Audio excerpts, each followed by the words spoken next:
That's a very good point. A good argument against. Shops, for example, might lose quite a lot of customers. So, any more arguments you want me to add? No? Okay, let's stop here. Now, looking at the notes we've made on the board, what do you think would be the best way of organizing your composition for this task? Any ideas? A paragraph is the arguments for, a paragraph is the arguments against, and an introduction and a conclusion? Well, that's certainly one way of dealing with the task. You could do it that way, but I want you all to have another look at the notes on the board. Can you see any problems organizing your answer that way? Look at the two lists. Nearly all our points are in favor of banning cars. We've only got 3 arguments against. Yes, it would be difficult to write a balanced composition, wouldn't it? But you don't have to use the for and against approach. For example, if you feel strongly one way or the other about a certain topic, and you have lots of good points to argue your case, you can simply give one side of the argument. You can say whether you agree or disagree with a statement in the writing task, and then support your opinion with all the arguments you've thought of. Even if you don't have a strong opinion, but after brainstorming for ideas you find you're left with a one-sided list, like ours, then you can focus on whichever side has the most points. So we can write a composition giving either only the arguments for or only the arguments against. We don't have to include both sides. Yes, but as I said, only do that if you have a lot of good arguments for one side. And should we include all the arguments we've thought of? I mean, here we've got 9 arguments in favor of banning cars from city centers.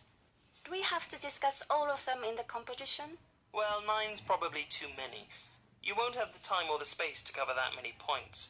What you should do after you've brainstormed all the ideas you can think of is choose 3 or 4 of the strongest arguments, the ones that are most convincing.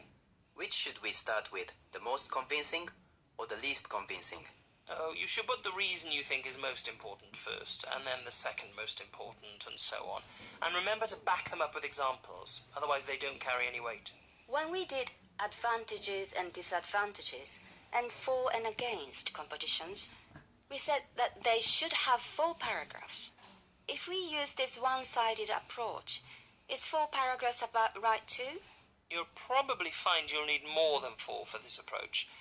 This one should have an introduction, followed by at least 3 paragraphs each giving one of the 3 main reasons for your opinion, and including examples to support them, and a conclusion. Where do we give our personal opinion? In the conclusion, like in the other kinds of composition? Wouldn't it be better to put it in the introduction, in this type of composition? That's right.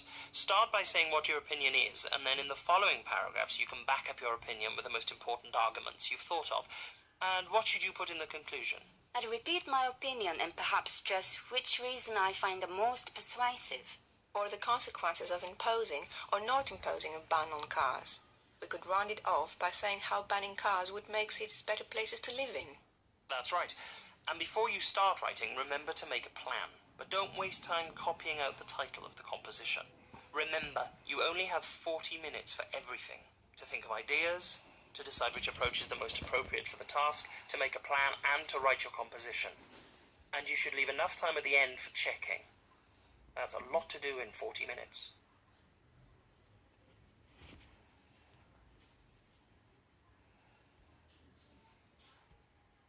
You really don't have space in 250 words to tell us the history of the car and the history of the problems it's caused.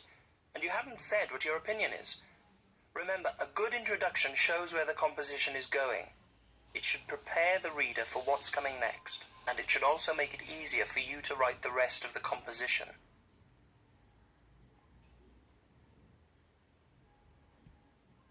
This is a good introduction. You've mentioned some general measures that have been taken to deal with cars in some city centres, and you've made your opinion clear.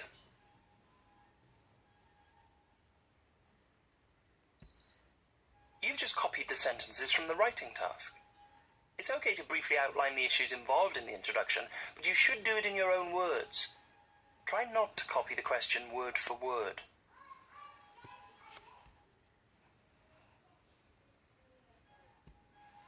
This paragraph is just too short. If you're short of ideas for your first paragraph, you're going to have real problems finding enough ideas to finish the composition. One way to expand this would be to give examples of the kinds of problems heavy traffic in cities causes.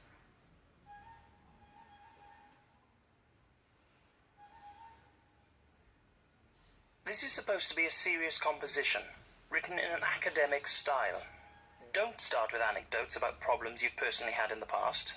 It would have been much better to start with a more general statement, summarizing the problem and using more formal language.